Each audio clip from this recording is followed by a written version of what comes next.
Tenemos el panel. ¿Nos pueden enviar unos micrófonos, por favor?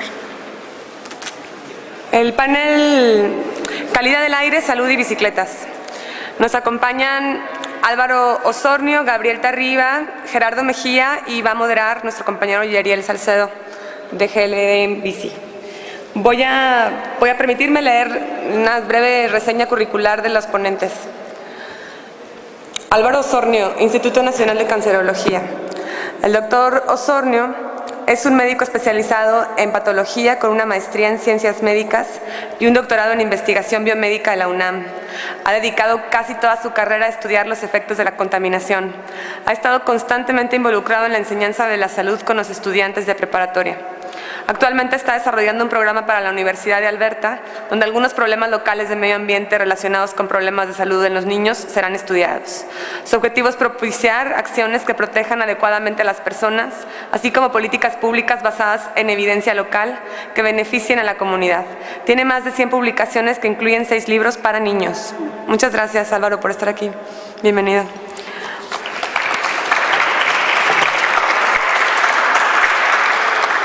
Gabriel Tarriba es economista por la Universidad de Pensilvania, se desempeña como investigador en el Instituto Mexicano para la Competitividad AC, que tiene como propósito estudiar los fenómenos económicos y sociales que afectan la competitividad en el contexto de una economía globalizada.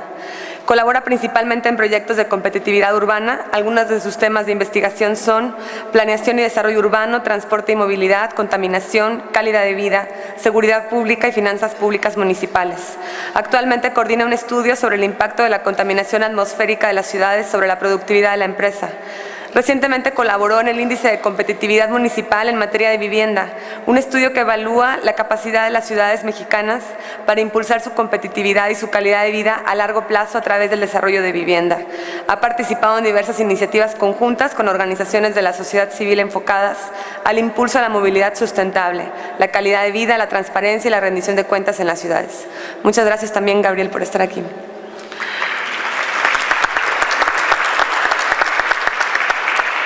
Y tenemos a Gerardo Mejía, que viene del Tecnológico de Monterrey. Él es ingeniero químico, tiene una maestría en ciencia en el TEC de Monterrey y un doctorado en el Texas A&M University.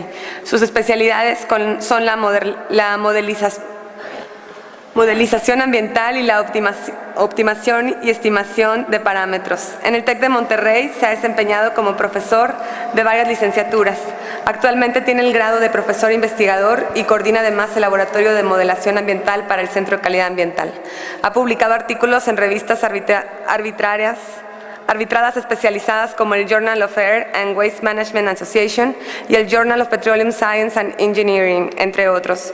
Ponente en congresos y simposios a nivel internacional. Es miembro del Sistema Nacional de Investigadores del CONACYT. Y tenemos a Yeriel Salcedo, que nos va a moderar. Él es, como ya lo conocemos, de GDL Bici. Muchas gracias.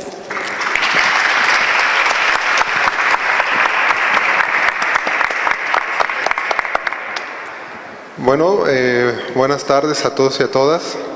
Pues como ya se mencionó, entramos en el panel de calidad del aire. Por ahí en la última década se ha hablado mucho sobre ese tema, pero en una parte muy específica es el dióxido de carbono, que trae muchos efectos que ya sabemos a nivel global. Pero nos hemos dejado al lado o nos hemos olvidado de unos contaminantes que nos afectan más a las ciudades, más a los que vivimos en ellas y en los que convivimos en ellas, que se llaman los contaminantes criterio. Por ahí, nomás como un dato, la Organización Mundial de la Salud de este año sacó un reporte donde hizo un estudio en 181 ciudades donde midió esa calidad del aire, que se mide por microgramos por centímetro cúbico. Por ahí lo recomendado son 20, lo máximo, y nomás como dato curioso o de preocuparse, en la ciudad de Monterrey es de 76. Está casi 3 veces arriba de lo que es ese índice de máximo que la Organización Mundial de la Salud permite. Y pues bueno, por ahí mencionaron que tenemos alrededor de... se me olvidó, perdón. ahí lo tenía, 13.800 muertos este año, el pasado, relacionados con esa calidad del aire, en cuestión de pulmonar y cardiovascular. Pero bueno, entonces, para meternos más en el tema y conocer qué es eso, lo que está pasando más allá del dióxido, pues tenemos a nuestros ponentes. La dinámica va a ser de 10 a 15 minutos, ya después hacemos un aterrizaje y abrimos el panel de preguntas, de participaciones, y pedimos que sean como muy concretas para poder hacer ese diálogo y tener esa charla aquí en conjunto entre todos y todas. Muchas gracias y bueno, con nosotros inicia el licenciado Gabriel Tarriba y pues bueno, adelante. ¿Qué tal? Buenas tardes. Pues yo soy del IMCO, Instituto Mexicano para la Competitividad, y primero les voy a hablar de por qué estamos aquí, porque puede que no resulte obvio qué tiene que ver la competitividad con la calidad del aire y con el ciclismo urbano. Pues nosotros somos un centro de investigación aplicada, analizamos políticas públicas, es lo que se conoce como un think tank, y evaluamos lo que están haciendo los gobiernos a nivel federal, estatal, municipal, y proponemos mejoras, ¿no? Realizamos propuestas de política pública.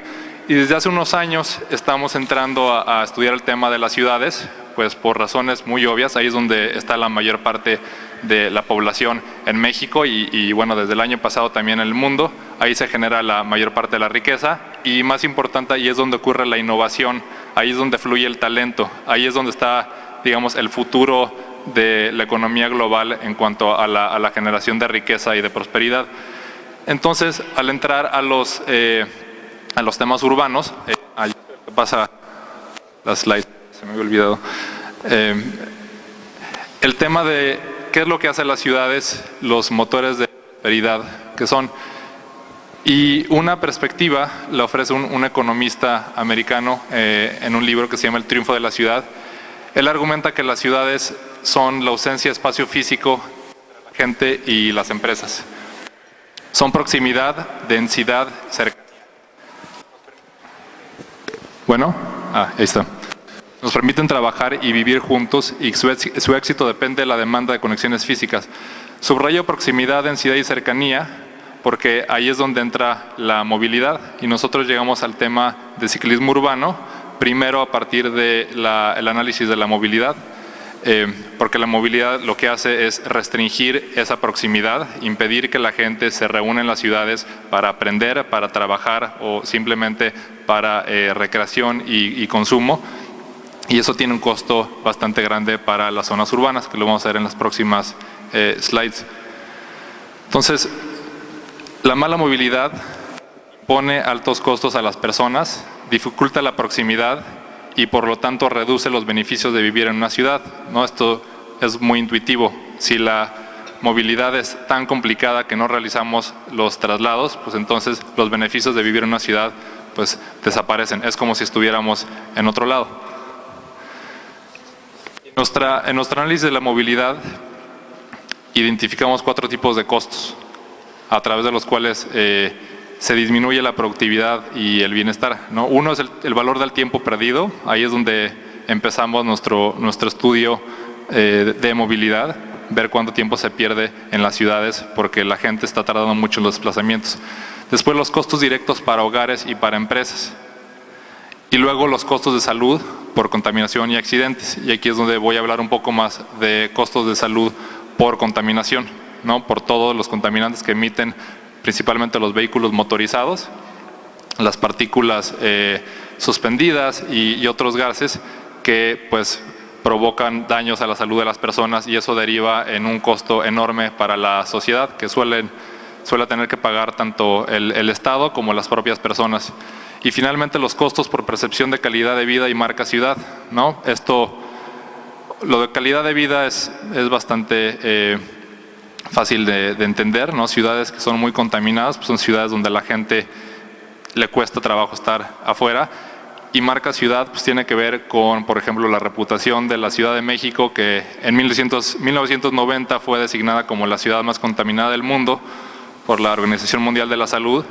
Y pues eso le ha causado un daño bastante fuerte a su reputación, a su imagen como ciudad. la gente sigue pensando que es la ciudad más contaminada del mundo en otros países, y eso tiene un impacto en pues el turismo. La gente cuando la van a transferir a alguna ciudad, pues si los vas a transferir a la Ciudad de México, se imaginan que es una ciudad muy contaminada, y al final eso tiene un costo para la ciudad. O sea, las ciudades son como una marca, y pues esa marca tiene un valor y puede subir o puede bajar de acuerdo a varios factores, y pues la movilidad, la percepción de movilidad es uno de ellos. Entonces, primero el tema de las horas perdidas. Este es un dato de la zona metropolitana de México a partir de la encuesta Origen Destino 2007. Se pierden 3.3 millones de horas hombre cada día. ¿Esto qué significa? Pues que la gente está desperdiciando su recurso más importante, que es su tiempo, lo están perdiendo a causa de la mala movilidad. Y si nosotros consideramos que esta gente tiene una productividad, que por eso es que a la gente la emplean, porque tiene una productividad, pues podrían estar perdiendo hasta 3.700 pesos anuales por trabajador, simplemente por el tiempo que podrían estar generando riqueza, y que a causa de la mala movilidad están parados en el tráfico, o están parados en un camión, o en cualquier tipo de transporte. Y esto a su vez tiene efectos directos e indirectos en el bienestar y en la salud, ¿no? Como lo podemos intuir cuando realizamos un trayecto muy largo, pues simplemente no llegamos en la misma condición al trabajo o a la escuela que si hiciéramos un trayecto con muchos menos problemas. Y luego llegamos al tema del panel de hoy, que es el tema de la salud. Los daños de la contaminación generada por vehículos motorizados. El primer dato es uno que publica la Organización Mundial de la Salud este año sobre el número de muertes en México asociadas a la contaminación del aire. 4.700, para que se den una idea, es casi el mismo número de ejecutados que hubo en México el año pasado. Hubo 15.000 ejecutados, de acuerdo a las cifras de Presidencia, y pues estamos hablando de un fenómeno del cual escuchamos muy poco, ¿no? Yo supongo que pocos de ustedes vieron esta cifra en los periódicos o en la televisión, y sin embargo todos estamos alarmados por las muertes asociadas al crimen organizado. Entonces, por ahí empezaron a sonar alarmas en IMCO, ¿no? Nos dimos cuenta que los costos de la mala movilidad asociados a la emisión de contaminantes de vehículos, pues era un tema grande. ¿Y qué es lo que pasa? Que es un costo que la gente no está cubriendo. Digamos, los automovilistas no cubren el costo de la contaminación que generan a la sociedad, ¿no? O sea, quien toma un vehículo y lo conduce está generando contaminantes que van a dañar la salud de los demás, y ese costo pues lo van a pagar otras personas, no quien está manejando. Es lo que se conoce como externalidades, y eso es lo que es muy preocupante, porque no se han tomado medidas para que quienes conducen los automóviles o quienes generan la contaminación por fuentes móviles pues cubran ese costo del daño que le están generando a la sociedad. Y pues el costo al final lo acaban pagando instituciones públicas de salud. O sea, esa factura se pasa a los contribuyentes, y pues también tiene un impacto en la productividad de largo plazo de la fuerza laboral por todas las enfermedades asociadas a la contaminación del aire que se desarrollan y que hacen que la gente no pueda ser tan productiva y no pueda disfrutar tanto la vida como lo hubieran hecho de otra forma. Sabemos que los autos generan 60% de la contaminación por partículas suspendidas, las partículas menores de 10 micrómetros en la zona metropolitana del Valle de México. Aquí no voy a entrar tanto en detalle, me parece que mis colegas van a entrar un poco más en detalle, pero simplemente para darnos una idea del peso que tienen justo los vehículos en la contaminación del aire. Y también sabemos que el país está rezagado en los estándares de calidad de combustibles y de emisiones de vehículos, ¿no? Porque hay vehículos en otros países que contaminan mucho menos que los de acá, porque usan combustibles más limpios, y también porque el propio auto pues procesa mejor los combustibles y genera menos contaminantes. Ahora, aquí hay otro tema, que es que todavía la percepción que se tiene en el país es que la calidad del aire no es un problema en las ciudades mexicanas fuera del DF, ¿no? Yo he escuchado muchas veces que la gente dice, no, el problema de la calidad del aire es del DF, de la Ciudad de México. Bueno, es verdad que el problema es muy grave en la Ciudad de México. Se ha mejorado, sigue siendo una situación bastante mala, pero si vemos otras ciudades mexicanas, otras ciudades grandes de más de 1 millón de habitantes, pues el problema también es muy severo y lo pueden ver aquí en Monterrey. La nata del smog es una realidad en muchas ciudades del país. Entonces, tenemos ahí el problema de que no estamos muy conscientes de cuál es el impacto de la contaminación en la salud de las personas. Y ese es justo un proyecto que tenemos en puerta en el IMCO, es medir cómo nos está afectando esa contaminación, la mala calidad del aire, en la salud de las personas y en la productividad de nuestras economías. Esto es lo que les comentaba hace un momento. Este es el problema que nosotros creemos que es fundamental en el tema desde la perspectiva de la competitividad. Un problema muy grande es que los automovilistas no compensan a la sociedad por el costo que le generan a través de la emisión de contaminantes que dañan a la salud. En otros países, por ejemplo, los precios de la gasolina y del diésel, pues incluye un impuesto que está diseñado para compensar a la sociedad por el daño que le van a generar los conductores cuando usan sus autos o cuando los transportistas usan los camiones, ¿no? Pero aquí el razonamiento es al revés. Aquí promovemos que le hagan más daño a la sociedad a través de subsidios, a través de un subsidio a la gasolina y el diésel. Entonces, parece que estamos al revés. Si hubiera mecanismos de compensación, pues la gente conduciría menos y pues pagaría ese impuesto que podría ser canalizado justamente a los servicios de salud. Entonces, por eso estas imágenes arriba, gente conduciendo, y abajo gente padeciendo enfermedades asociadas a la mala calidad del aire y a la emisión de contaminantes. Bueno, aquí les voy a presentar una secuencia de 3 slides que intentan mostrar una relación de causalidad.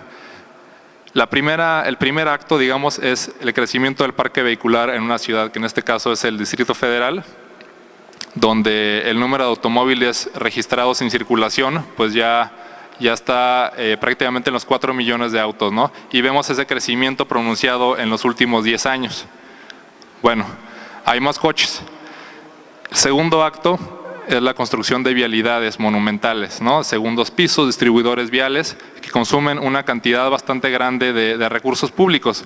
2002 a 2006, a través de un fideicomiso de mejoramiento de vialidades, se gastó 7.802 millones de pesos en vialidades, ¿no? El famoso segundo piso de la Ciudad de México y un par de distribuidores viales muy grandotes. Y para que se den una idea, esto es casi 60% del gasto en salud del mismo periodo. Entonces, por un lado estamos gastando en proyectos que fomentan el uso del automóvil, y por otro lado tenemos que compensar parte de los daños que van a generar a través del sistema de salud. Entonces puede parecer un poco incongruente, ¿no? Estás mandando una señal equivocada a la sociedad a través de decir usa más autos que, como ya vimos, van a generar un costo para la sociedad y lo vas a tener que tratar tú a través de tus hospitales y tus clínicas. Y este es el tercer acto, más autos, más congestión y más contaminación. A pesar de toda la inversión monumental en vialidades, la velocidad promedio de los autos en el DF pues ha venido cayendo sostenidamente desde 1990.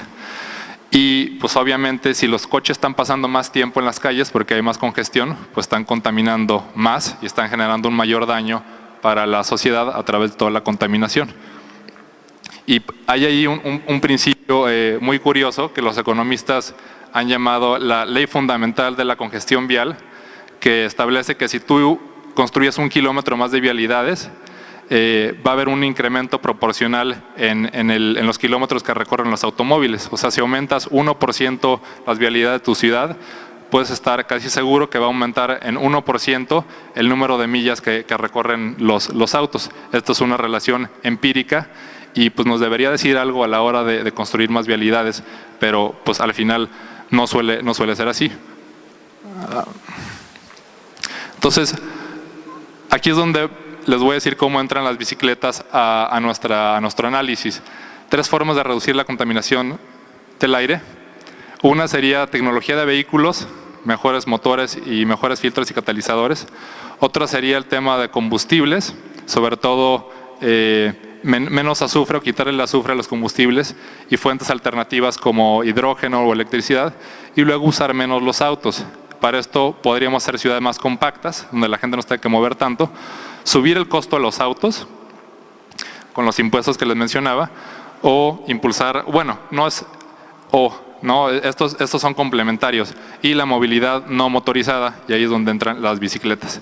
Entonces, beneficios de las bicicletas, muy obvias probablemente a estas alturas, porque estamos en un congreso que es de eso, pero no contaminan, entonces no generan ese costo de la contaminación, ocupan menos espacio en la vía pública y reducen la congestión. O sea, los coches es una forma muy ineficiente de movernos en cuanto al uso de espacio, porque requieres mucho más espacio para acomodar coches en las calles que para acomodar bicicletas.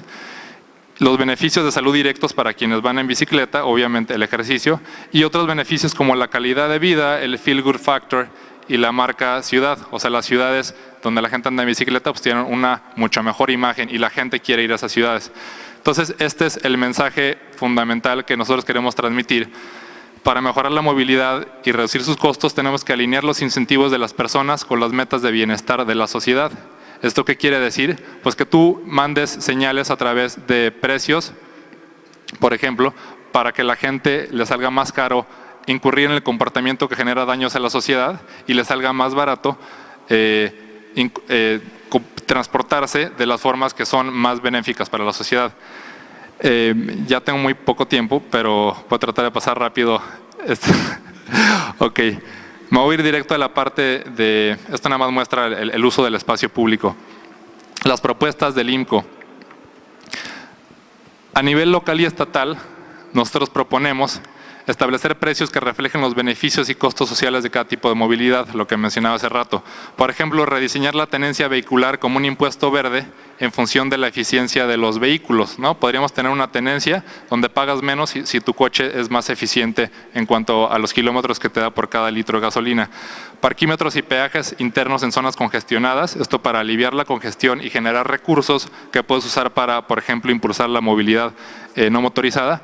Y la distribución del espacio público que privilegia a peatones, ciclistas y transporte público. O sea, si tú le das más espacio a los que no tienen auto, estás mandando una señal.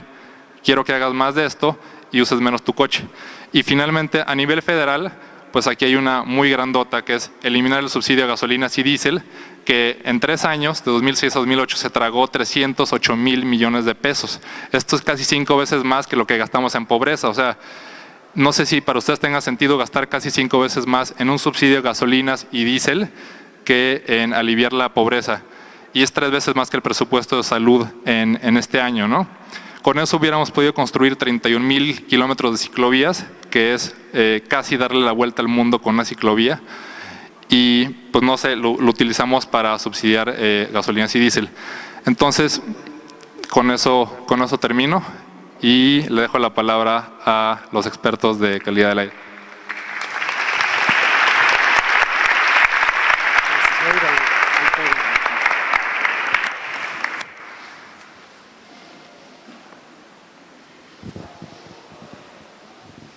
Buenas tardes.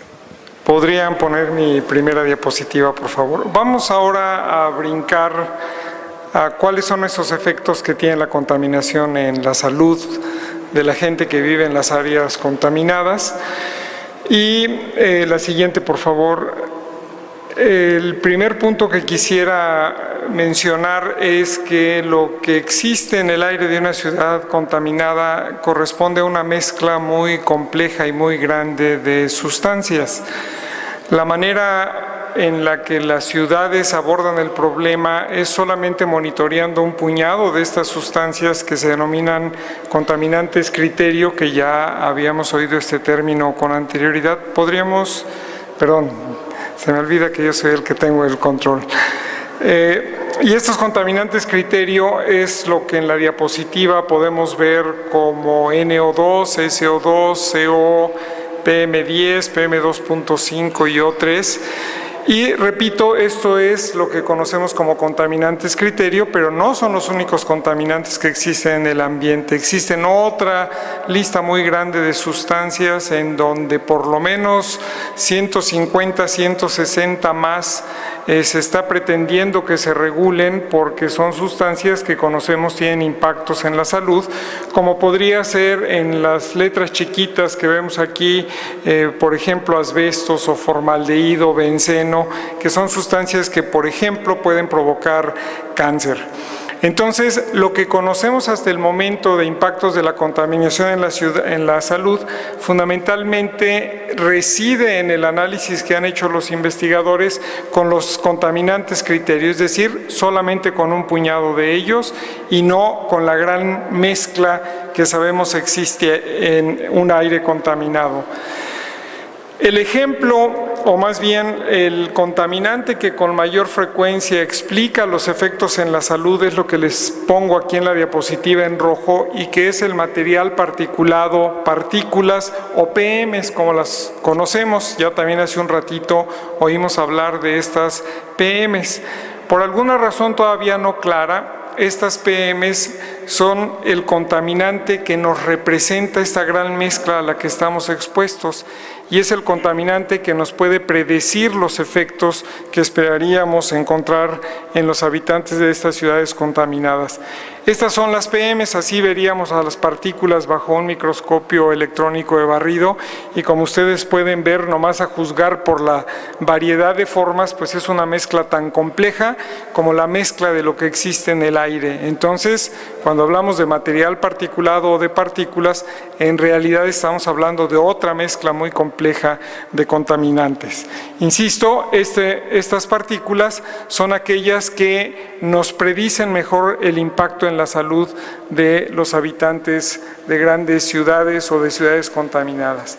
Si nosotros vemos rápidamente estos dos triángulos que tenemos en la pantalla, vemos arriba un triángulo gris en el que veríamos más o menos de una manera muy burda la cantidad de gente que se vería afectada y por qué. Si ustedes ven, la base del triángulo dice olores y quizás ese sea el impacto de la contaminación cuando llegamos a una ciudad contaminada y decimos huele raro, ¿no?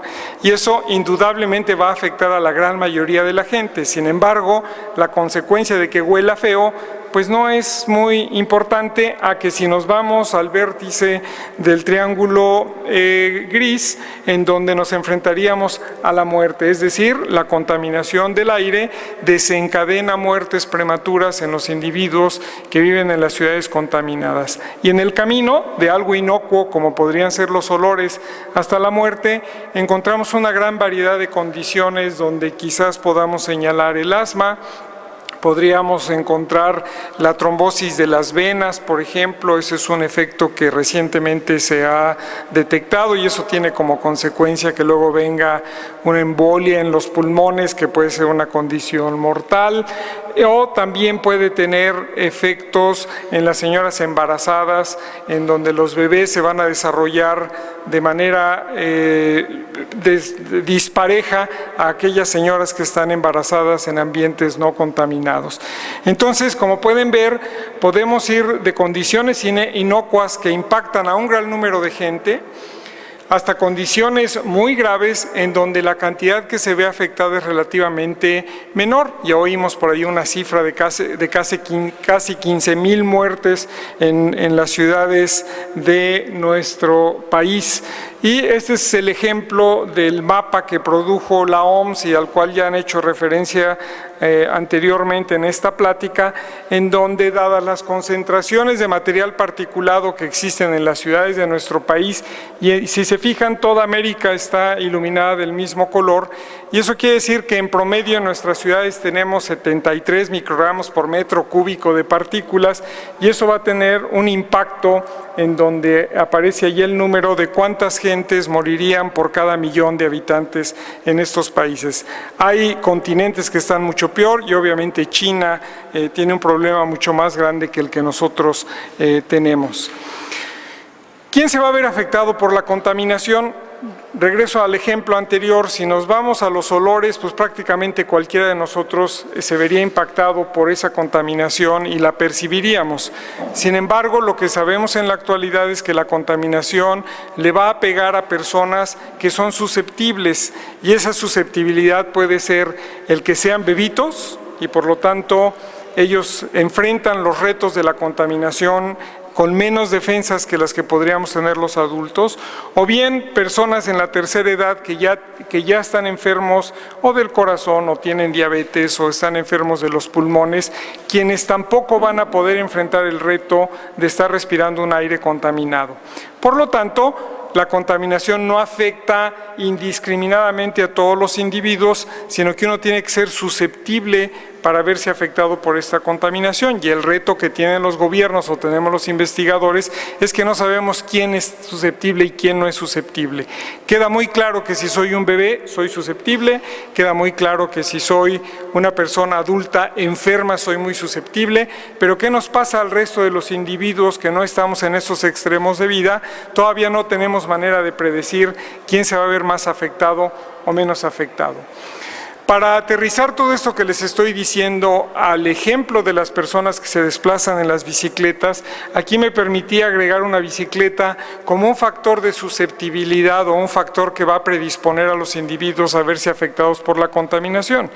Y esto reside en el solo hecho de que estas personas se enfrentan a la contaminación haciendo un esfuerzo físico, lo cual los hace que respiren más profundo, y si el esfuerzo es muy grande, no solo respiran más profundo, sino respiran con mayor velocidad, y por lo tanto, eso inmediatamente lo que va a causar es que una persona que va en bicicleta haciendo ejercicio, por minuto mete más contaminantes en su aparato respiratorio que una persona que va caminando o que va cómodamente sentada en un vehículo, y esta diapositiva es lo que nos trata de ejemplificar.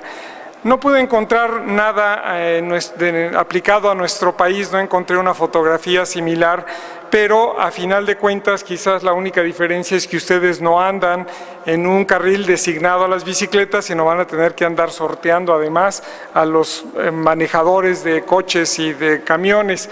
Sin embargo, tanto la gente que va en los camiones, como la gente que va en los coches, como la gente que va a pie, como la gente que va en bicicleta, estamos expuestos a la contaminación del aire. Sin embargo, si escogiéramos a estos tres individuos, es probable que por el esfuerzo físico, quien va en la bicicleta va a recibir una mayor cantidad de contaminantes por minuto que los otros dos. Por lo tanto, ustedes se vuelven una población susceptible. ¿De acuerdo? Mi intención no es espantarlos, mi intención es que con esta información podamos movernos en un sentido positivo. Voy a poner un par de ejemplos de lo que está publicado en la literatura y luego haré mi propuesta final y ya estoy muy pronto a terminar. A principios de este año hubo una reunión de especialistas en el aparato respiratorio en Europa, donde se presentó un trabajo en el que le midieron a los ciclistas las células con las que todos nos defendemos nosotros de la contaminación del aire. Esas células se llaman macrófagos, un ejemplo de los macrófagos es lo que estamos viendo aquí, pero si ustedes se fijan, estos macrófagos tienen unos puntitos negros ahí metidos, y esa es la manera en la que nosotros nos vamos a tratar de eliminar toda esa contaminación, esas partículas que nosotros estamos respirando. Y este trabajo lo que demostró es que los ciclistas, cuando les estudiaban sus células de defensa, como las que estamos viendo aquí en la letra E, tenían más partículas que la gente que no se exponía en una bicicleta al aire contaminado. Y eso lo único que nos está haciendo es, nos está reforzando el concepto que un ciclista respira más aire contaminado que un no ciclista. El mes pasado salió en la revista más importante en contaminación ambiental y no entiendo por qué no salió esto aquí en la diapositiva, pero les prometo que venía. Es un artículo que salió en la revista Environmental Health Perspectives, en donde estudian a unos ciclistas en la ciudad de Ottawa, en Canadá, y lo que ellos ven es que estas personas que están expuestas al tráfico les miden cómo funciona el corazón, cómo funcionan sus pulmones, y al final de cuentas lo que ellos ven es que cuando toman rutas donde hay más contaminación, las consecuencias en su cuerpo es mayor que cuando toman rutas por calles que no están tan contaminadas, y la consecuencia que ellos midieron es cómo responde el corazón al ejercicio. Y el punto más importante es que las alteraciones que ven en los ciclistas no se ven inmediatamente al bajarse de la bicicleta, sino quizás 2 o 3 horas después, y estas alteraciones en la manera que el corazón responde, si no estuvieran sanos, podría tener como consecuencia que viniera una arritmia en el corazón y esto pudiera ser una condición mortal. Estos dos ejemplos lo único que nos están diciendo es que las ciclistas se están identificando como un grupo vulnerable al que hay que ponerle atención particular, en donde todavía hay que hacer más estudios, pero el mensaje que a mí me gustaría que quedara en la cabeza de ustedes, que son los usuarios de la bicicleta, es que incluyeran en sus peticiones que cuando se genere o se diseñe una ciclovía, esta ciclovía no vaya al parejo, paralelo a una arteria de mucha circulación. Lo que ustedes merecen al estar apoyando a la sociedad a limpiar un poco el aire es que les den espacios donde el aire al que ustedes se expongan esté limpio. Y con eso me permito terminar. Dejo mi correo electrónico por si hubiera preguntas o comentarios a futuro, aunque todavía vamos a estar por aquí unos minutos más. Muchas gracias.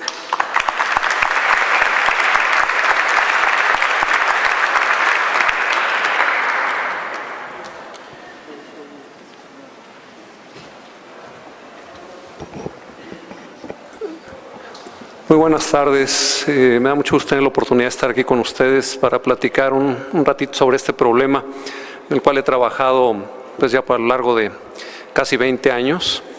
Soy profesor del Tecnológico y tengo una licencia para ocupar la Dirección de Cambio Climático, Calidad de Aire y Red C en la Secretaría de Desarrollo Sustentable. Entonces esta presentación lo hago como parte de mi trabajo en la Secretaría, aunque voy a mostrar obviamente trabajo que hacía en el Tecnológico y combinando un poquito para cómo movernos adelante.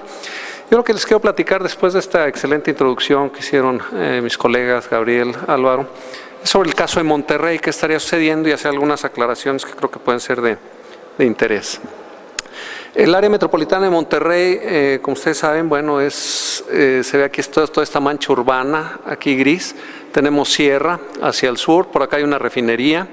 Por acá está el aeropuerto y el viento predominante normalmente es de este a oeste. Entonces lo que vamos a ver ahorita en un momento es que la zona más contaminada precisamente ocurre hacia la zona oeste de la ciudad.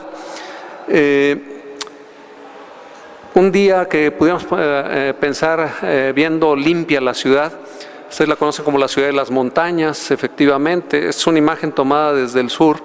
Y aquí estamos viendo lo que es una vista hacia el oeste, viendo hacia el centro de la ciudad y vemos aquí la Sierra del Fraile, aquí es hacia el norte, aquí es un acercamiento, aquí se alcanza a ver la salida hacia Laredo, más o menos calculo unos 40 kilómetros.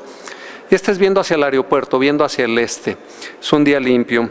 Esta imagen la tomamos 2 días después, vamos a ver, aquí está, y pues ven, ya se perdió la sierra, no vemos nada.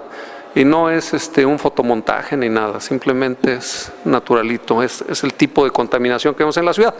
Lo malo es que nos hemos acostumbrado a ver la ciudad de esta forma, a verla ya contaminada, a ver ese aspecto. Y nos revuelve con Ciudad de México cuando hablan de que allá se echan 200 días al año superando los IMECAS y si aquí son 100, pues no hay mucho problema todavía. Son problemas diferentes y lo voy a comentar en un momento. ¿Cuál es el problema de la ciudad? Bueno, aquí en la ciudad concentramos el 85% de la población, hay más de 100,000 establecimientos industriales, el padrón vehicular ya llega a 1.7, 1.8 millones de vehículos, casi hay un vehículo por cada 2 personas en la ciudad, lo cual es de los más altos en México, excepto por la frontera, pero de las ciudades mexicanas es la razón más alta de vehículos por persona, crece a 4 hectáreas al día. O sea, hay mucho levantamiento de suelo, lo que genera polvos, y también hay una alta concentración de partículas PM10, PM2.5 y ozono, lo que representa riesgos potenciales importantes para la salud. Tenemos un sistema de monitoreo en la ciudad, aquí está la localización de las estaciones, son las que están en los cuadritos. Tenemos 8 estaciones operando actualmente y estamos por instalar 2 más. Esta, la que está aquí en Apodaca, fue la que más se instaló recientemente, empezó a operar ahora a mediados de año. Y las que llevan un año operando son las de Escobedo y acá en García, hacia el oeste. Las otras 5 que se ven aquí, Santa Catarina, El Obispado, La Pastora, San Nicolás y Metro Rey, son las 5 con las que inició el sistema de monitoreo hace ya 18 años, en 1993. Y se miden los contaminantes criterio que ya se hablaron, partículas, óxidos de nitrógeno, ozono, dióxido de azufre, monóxido de carbono, son los contaminantes típicos que se miden. Y también parámetros meteorológicos, dirección de viento, temperatura, radiación solar, presión atmosférica, precipitación pluvial. y humedad relativa. Somos una de las redes que ha estado operando continuamente más tiempo, aunque sí ha habido en algunas ocasiones fallas de equipo con pérdidas de información. Pero actualmente la evaluación que nos hizo el INE nos tiene en muy buena posición en la calidad de la información y solamente recomendaciones de renovación de equipo porque pues van pasando de moda y hay que irlo renovando, pero básicamente es donde nos calificaron. Quiero hablar un poquito de los estándares de calidad del aire porque es muy interesante lo que se ha mencionado. Si se fijan, de los diferentes contaminantes tenemos estándares para exposición aguda, que es de corto plazo, y exposición crónica, que es de largo plazo. Y los más importantes que tenemos en la ciudad son partículas, que tenemos aquí el PM10, PM2.5, si se fijan tenemos aquí los estándares, es de 125 microgramos y 65 microgramos por metro cúbico para el caso de partículas, pero el anual es 50 y 15. Quiere decir que una persona puede estar expuesto arriba de 125 microgramos promedio de 24 horas, aquí viene, es una vez al año, ¿verdad? Aunque es, por 24 horas al día, sí. Y lo mismo para el PM2.5, anda en 65, pero el promedio anual no debe pasar de 50 y 15. ¿Qué sucede? Que si a la población le hablamos en qué concentraciones está el ozono, el SO2, las partículas, y hablamos de microgramos, partes por millón, y el ozono está en 0.11 partes por millón, o está en 0.10, pues no entiendo, digo, si los científicos a veces nos peleamos, a veces en medicina para tratar de entender estos términos. Imagínense con la población mandarle mensajes de este tipo, no va a saber si está la calidad del aire bien o mal. Entonces introduce el IMECA, pero el IMECA lo hacen únicamente para la exposición aguda. Y 100 IMECAS corresponde a los estándares de calidad del aire agudo, no habla de los crónicos. Y acaba muy bien de mencionarlo el doctor Osornio, el problema no es nada más la exposición del día. El problema es lo crónico, qué va a pasar a lo largo del tiempo con esta persona, que es donde vienen los costes en salud importantes. Esta es la tabla de conversión. Entonces lo que ven ustedes aquí, 100 IMECAS corresponde a los estándares de calidad del aire y vienen cortes a 200, 300, 400 IMECA. Entonces, esto lo hago para poder entender la información que se presenta y se publica en nuestra red de información a través del CIMA. Y lo que vemos nosotros es que a lo largo de los años, los días sobre la norma de PM10 pues iban más o menos bajos. Aquí por el 2000 hubo un aumento importante que pudo estar asociado a la legalización de vehículos que hubo ahí por el año 2000. Entró en operación una expansión de la refinería, pero más o menos hemos visto que subió y luego empezó a bajar un poco, también atribuible a crecimiento de población, crecimiento de la flota vehicular, pero también hay introducción de nuevas tecnologías en vehículos, ha habido modernización y pues eso también influye de alguna manera. Se expande la mancha urbana, pero al haber menos calles sin pavimentar también pueden disminuir los índices de contaminación. Entonces este es simplemente lo que mide lo que pudiera estar ocurriendo. En segundo término aparece por aquí abajo el ozono, la línea roja y el PM2.5 que también muestra algunos días sobre la norma, pero vemos el problema más grave es el PM10 que incluye al PM2.5, es simplemente una parte del PM10. Pero si vemos el promedio anual, que les digo que poco se ve, por ejemplo en PM10 si vemos 50 microgramos, todas las estaciones andan arriba, tenemos inclusive hasta niveles que llegan hasta 100, 120 hacia el oeste de la ciudad, que es la estación de Santa Catarina, donde tiende a encañonarse el aire, es donde más problemas tenemos de contaminación del aire. Pero todas las estaciones de hecho muestran ese problema. Y en PM2.5 igual, la norma es de 15, pero todas las estaciones muestran niveles arriba de 15.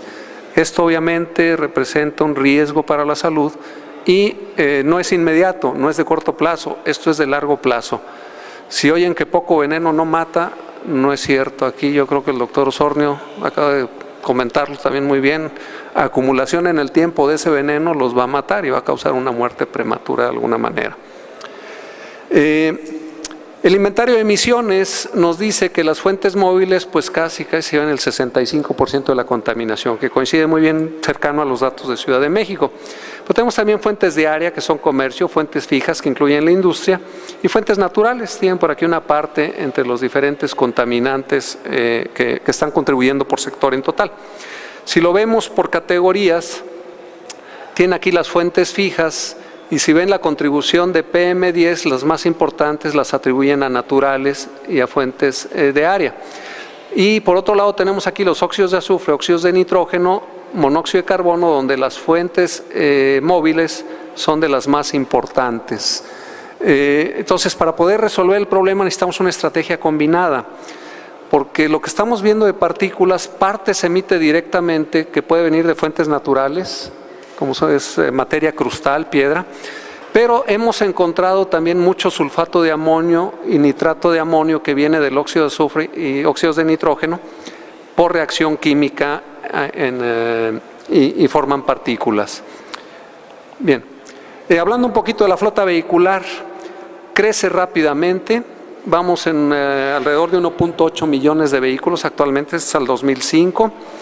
Si vemos la distribución de vehículos, esta fracción representa particulares, son camionetitas pequeñas, tipo vehículos para 4 o 5 personas, de 4 cilindros, pero luego por acá tenemos ya los vehículos más grandes y tenemos obviamente transporte, que son los vehículos tipo diésel, esta fracción más pequeña.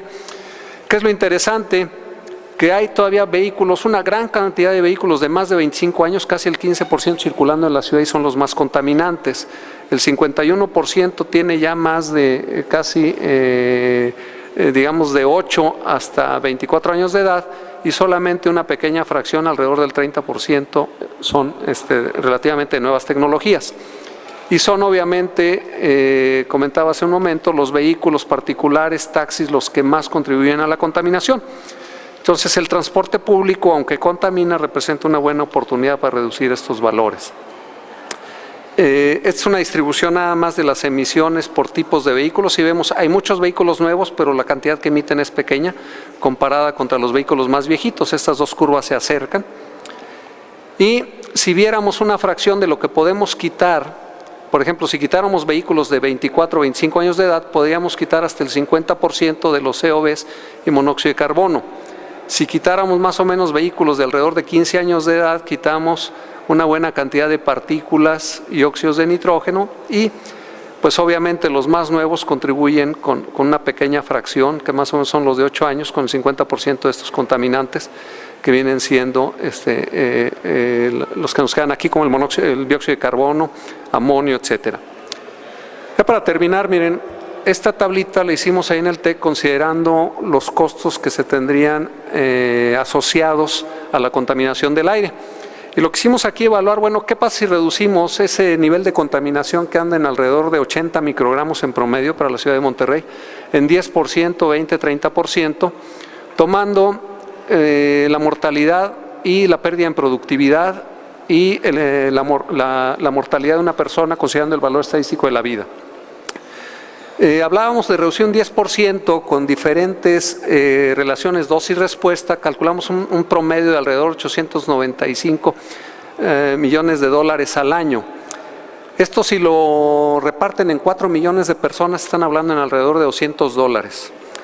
La pregunta que yo les haría, y el valor de aquí abajo incluye la disponibilidad al pago. ¿Cuánto estoy dispuesto a pagar por mejorar la calidad del aire? Pero vamos con el valor de arriba, que fuera 895, $200 al año.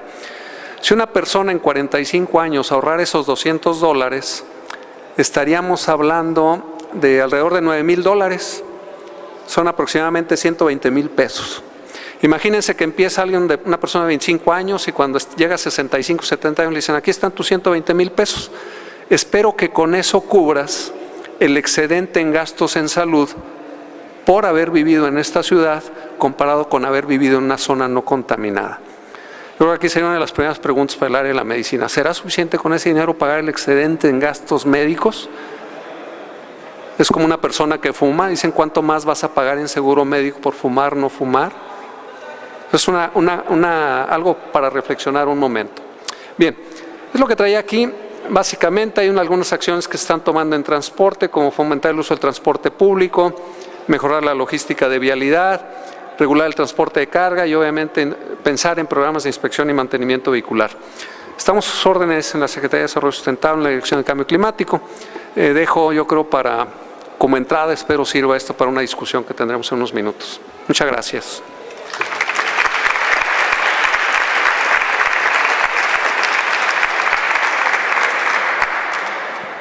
Bueno, pues ya. Bueno, como ya escuchamos, el otro lado de la moneda, algo que por ahí nos ha sido muy visible, más allá del calentamiento global, más allá del efecto invernadero, tenemos algo que nos está afectando aquí afuera en las calles. Hoy estuvimos platicando ahorita sobre cuál es como el problema más fuerte en esta problemática, o el que hace más fuerte esto, que es el automóvil. Estuvimos tocando cuáles las formas que han crecido, que esa problemática aumente en la cuestión de bajar o desincentivar el uso del automóvil. Se habló sobre el subsidio que se le da a gasolina, se habló sobre que perdió, en lugar de aumentar un impuesto verde, como se comentó, se le bajó la tenencia al coche.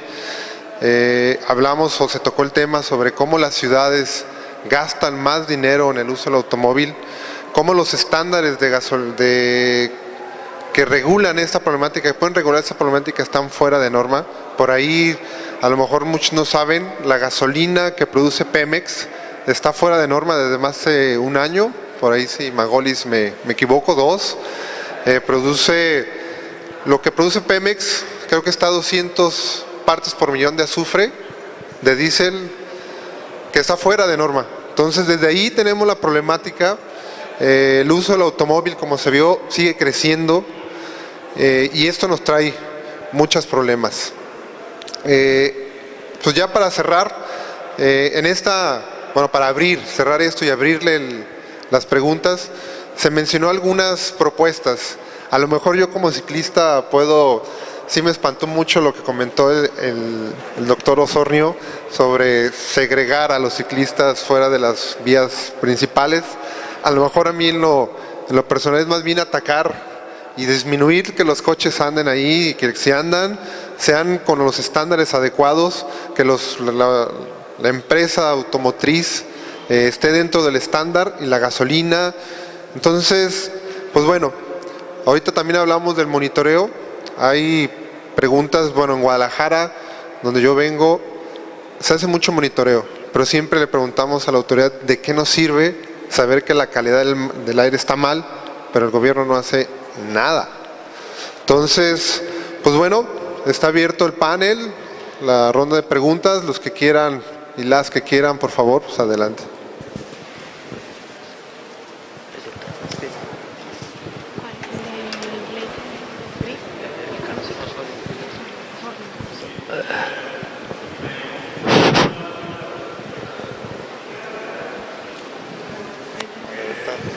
Ahorita deja que te llegue el micrófono porque no escuchamos. Bueno.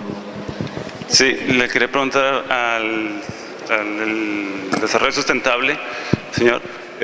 Me preocupó mucho que las estrategias que mencionan en la última diapositiva no está mencionada ninguna promoción de la bicicleta, ninguna promoción de ciclovía.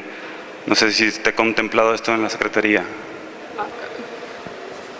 Sí se contempla. Está la promoción del transporte no motorizado, que incluye obviamente la bicicleta.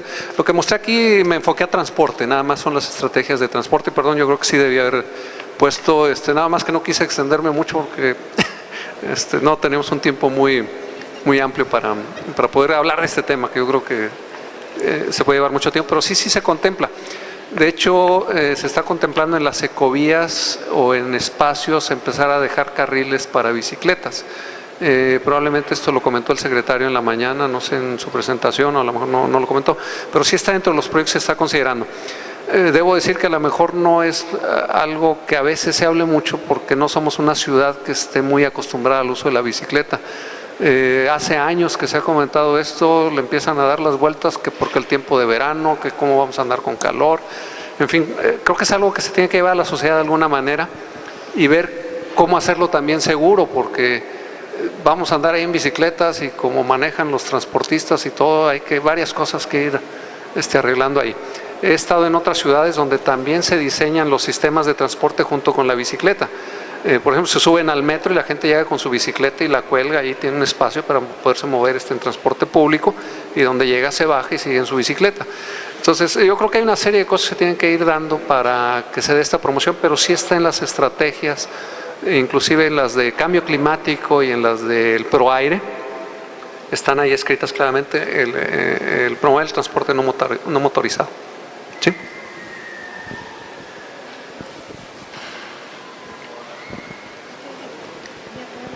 Aquí. Buenas tardes. La pregunta va para el doctor Osornio. Usted hace una recomendación aquí para la ciudad de Monterrey, pues que hasta ahora están planeando la construcción de ciclorrutas. Nosotros, Bogotá, tenemos 353 kilómetros de ciclorrutas. ¿Cuál sería su recomendación respecto a este problema? Y lo segundo sería, ¿qué tanto, bueno, no sé si usted conozca el tema de Bogotá? Nosotros dentro de nuestro perfil vial tenemos sembrar árboles en la franja de amoblamiento. ¿Qué tanto estos árboles ayudan a mitigar esos impactos en el ciclousuario? Gracias. Bueno, el problema de las ciclovías próximas o en paralelo a las vías donde circulan los automóviles es un problema internacional, no es algo propio de alguna ciudad en especial. Inclusive la diapositiva que les enseñé lo ilustra muy claramente. Quizás en el fondo lo que se debería buscar es que no hubiera coches, pero por otro lado creo que estamos todavía en una etapa en donde lo que se está tratando es promover el uso de la bicicleta. Pero si vamos a promover el uso de la bicicleta para disminuir el tráfico y el costo lo van a pagar los ciclistas, eso se me hace que es el punto que habría que discutir.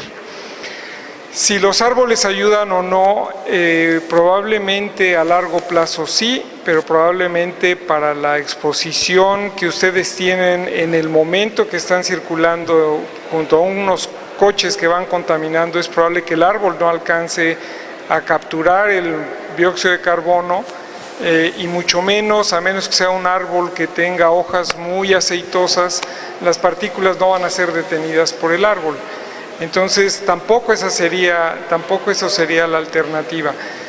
Mi propuesta quizás suene un poco ilusa, pero si como la construcción de ciclovías, y ahorita acabamos de oír el ejemplo, está contemplado como un proceso que apenas se va a dar, quizás en ese momento es cuando ustedes tendrían la voz para solicitar que esas ciclovías no estén próximas a las vías donde está la contaminación, sin que esto quite otras acciones, sino simplemente como una estrategia en donde creo que sería de elemental justicia que a la población o al sector de la población que está tratando de hacer algo no se le ponga en una posición mucho más vulnerable en la que no debería estar, como es estar en la proximidad de los escapes.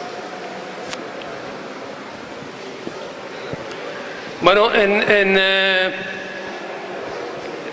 relación con la presentación que hizo Gabriel del Instituto Mexicano de Competitividad, a mí me parece que hay otro elemento muy importante que explica las tendencias que hemos observado en México en los últimos años a el uso más intensivo del automóvil y a la mayor extensión en los recorridos cotidianos, y que no lo vi en la presentación, y que creo que también ahí se tiene que tener un diagnóstico claro y en consecuencia también generar los incentivos o la normatividad que nos permita ir abatiendo ese tipo de problema.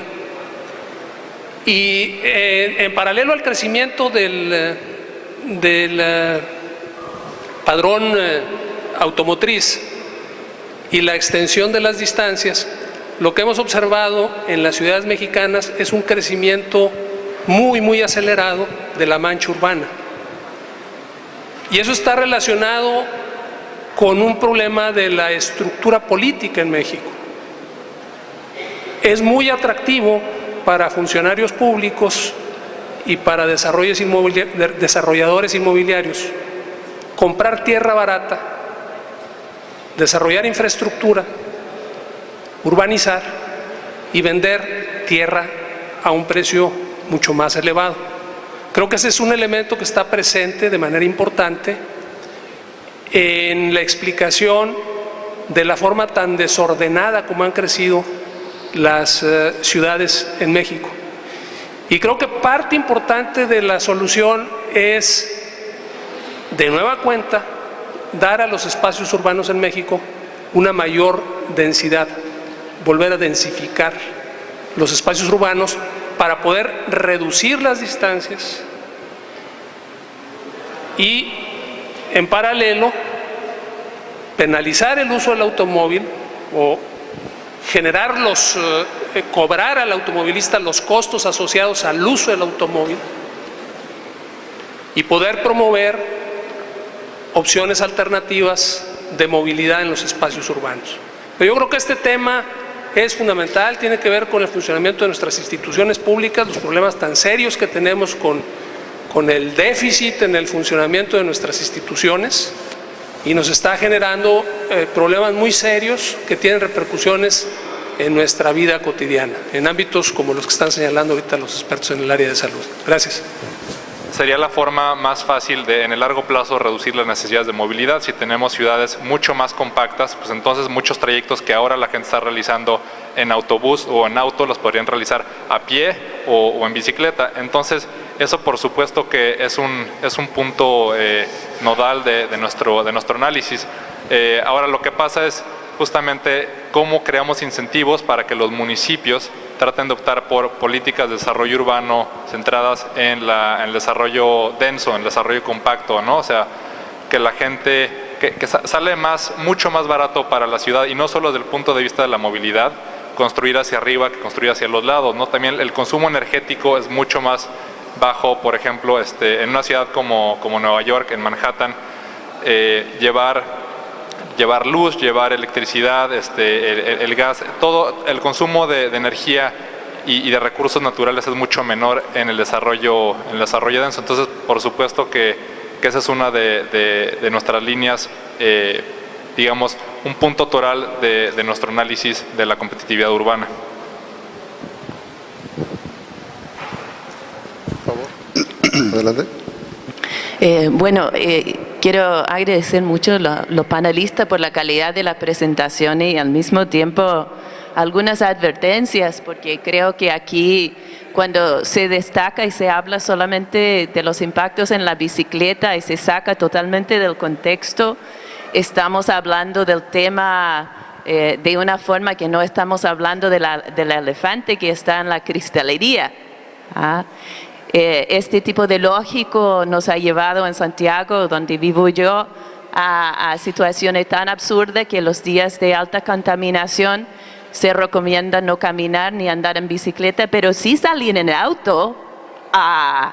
Problema muy grande cuando eso pasa a ser un valor colectivo y social.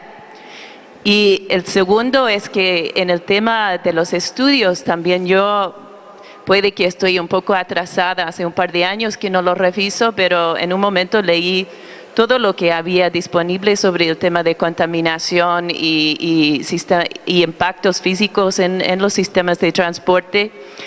Y cuando se mira solamente la bicicleta, está bien proyectar que por el ejercicio y el nivel de acción física que puede haber, pero esa es teoría.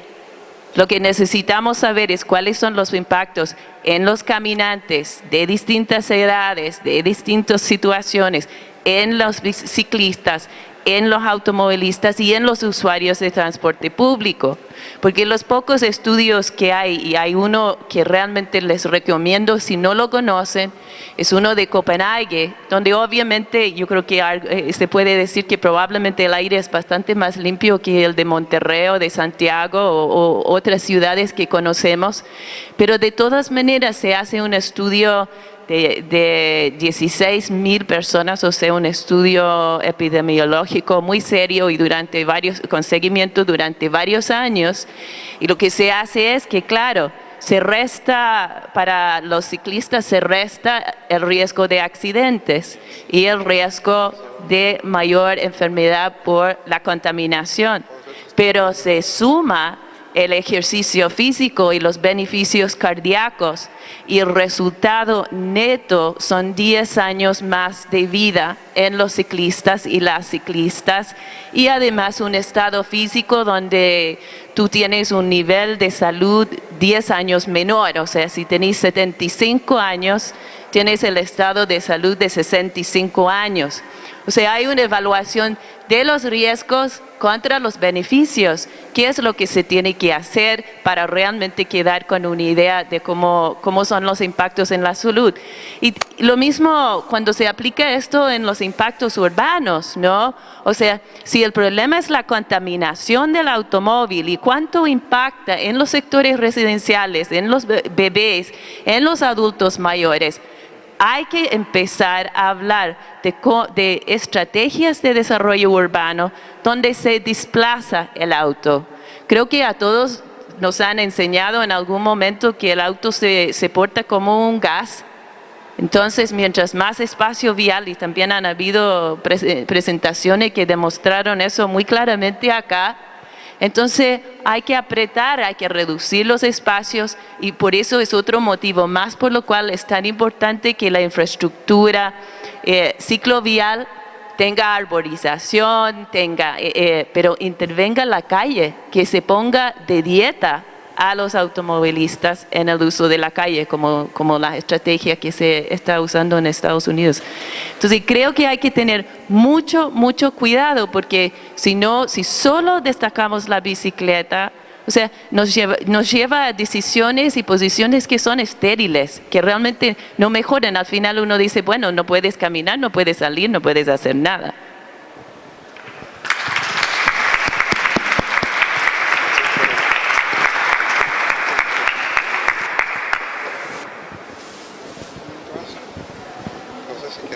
¿Algo sobre el tema o pasamos a la pregunta? Va, adelante. Estoy totalmente de acuerdo en que la evaluación tiene que ser integral. El ejemplo que se dio de los ciclistas, lo que se pretendiera poner un ejemplo relevante al tema, pero la información que se presentó cuando hablé de las susceptibilidades, hablé que hay otros grupos de la población muy susceptibles y mayoritariamente son los niños. O sea, mi intención no era centrar nada más el riesgo en los ciclistas. Ojalá hubiera más estudios como el que usted menciona de los países nórdicos, en donde se puede seguir a la gente y comparativamente una ciudad menos contaminada como la que usted menciona con una muy contaminada daría evidencias muy importantes, porque además las vialidades, la densidad de tráfico, o sea, estamos hablando de un ejemplo donde quizás el beneficio sea muy palpable porque es una sociedad más organizada. El estudio que no existe para asegurarnos de que estamos siendo justos o sesgados o no sesgados es el equivalente en una ciudad como las nuestras, donde no hay el orden, donde el ciclista tiene que meterse a tramos donde no hay ciclovía, donde etcétera, etcétera, etcétera. Entonces, todavía no llegamos a tener la información para poder hacer una presentación tan justa como la que usted justamente estaría pidiendo, y mi intervención lo único que quiero precisar es que no se trataba nada más de hablar del ciclista, sino que tomamos al ciclista como una población vulnerable, porque la actividad física en medio del tránsito lo hace vulnerable a meter más contaminantes a su cuerpo.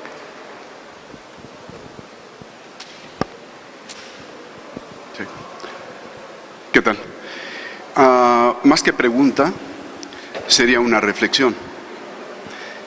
No tenemos muy poco tiempo de estarnos bombardeando por todos lados con este tipo de demostraciones de problemas que tenemos a nivel mundial. La calidad del aire o la contaminación, el exterminio del planeta, ¿no? Pero yo digo, vayamos a la raíz y esa es la reflexión. Quien nos está dando el energético para matar al país, ¿estarán tan preocupados como nosotros de usar algún medio alternativo, de buscar escapatorias para poder sobrevivir? Es reflexión.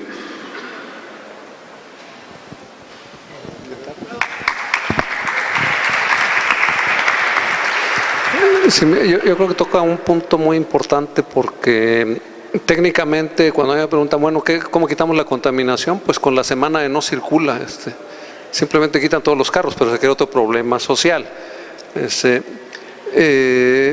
Hay que coordinarse, sí, yo creo que se sabe esa parte técnica, salud, y llevarlo hasta el desarrollo de una política ambiental, que es donde se toman las decisiones. Ahorita comentábamos, bueno, Pemex por un lado dice yo distribuyo combustibles y le quitan dinero que usan en programas sociales. No quiere decir que no sea rentable, puede ser eficiente o no, bueno, es otra discusión. Pero si ese dinero dijeran, oye, que tú estás poniendo en programas sociales, yo tomar una parte para producir un mejor combustible, quitarle azufre, como ahorita también se comentaba, que puede reducir partículas, ¿qué beneficio te trae en población? Ese tipo de análisis son amplios, no es tan sencillo. Ahorita mostré una tabla con un rango amplio de acuerdo a las dosis respuestas basado en ciertos estudios. Entonces yo creo que es importante. ¿Qué tan arraigada está la política? Bueno, mire, yo lo que he visto, nada más viendo el programa especial de cambio climático, de hecho las fuentes son muy similares. Lo que nos causa contaminación por CO2 nos causa contaminación también ambiental, van juntos de alguna manera.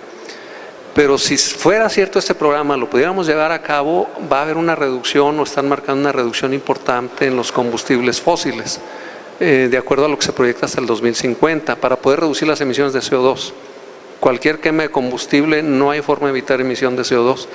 De hecho, si yo quito monóxido de carbono y lo hago más eficiente, produzco más CO2, aunque es una cantidad pequeñita la que estaríamos hablando.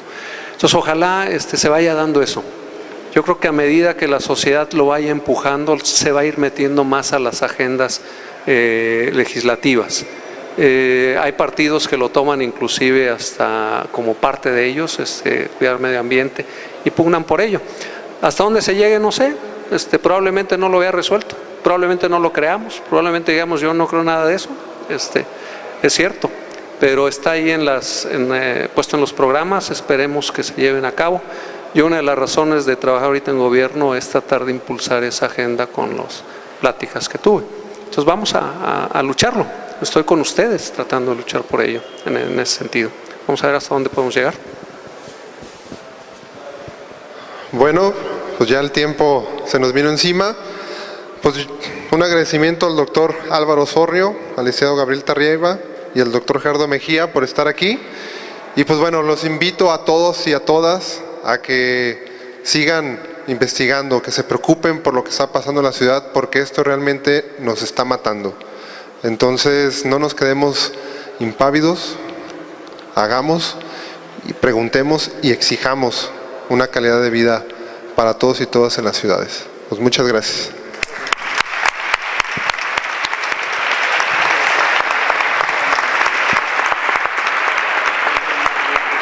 Y a nombre del comité organizador del Cuarto Congreso Nacional de Ciclismo Urbano, les agradecemos a los ponentes y al moderador y les hacemos entrega de estas figuras de bicicleta hechas aquí en la Sierra de Nuevo León y su reconocimiento. Les agradecemos mucho a Gabriel Tarribia, a Álvaro Osornio, a Gerardo Mejía y a Yeriel Salcedo por su participación. Un último aplauso y gracias.